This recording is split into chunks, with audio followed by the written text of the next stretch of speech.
Hadfield, a Rangers captain for 3 seasons. Remember, the season finale in '72 needed 2 goals to get to 50 for the season, and he did it in the final game of the year.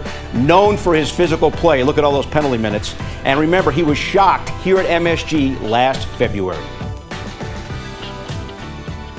Ladies and gentlemen, the gag line will be reunited in Rangers immortality when the Rangers organization retires Vic Hadfield, number 11. He didn't know anything about the announcement, and it looked like Vic was going to pass out. He was so kind of shocked by the whole thing. But he had to go and sit down after the announcement was made. But it tells you how excited the team is for Vic. And I'm sure all the guys that are coming to see him that night are going to be just as excited. Hadfield on the left, the pass to Hadfield. Hadfield centered it. Nevin goes to the boards, flips it back. Now then Hadfield and Harrison mixing it up.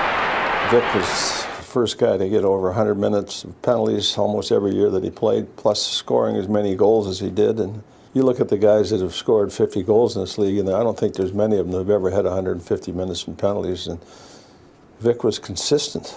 He did this all the time, and even in practice.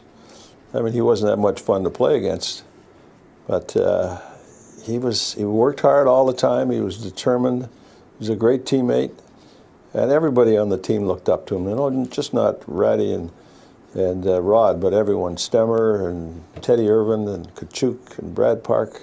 They all loved Vic. He was a friend to everybody. He's still a friend to a lot of guys. I mean, he has relationships that have lasted a long, long time, and he's the kind of teammate that once he's your teammate forever. Hadfield has it again on the point to Nielsen. Over to the other point, the ceiling, into Hadfield.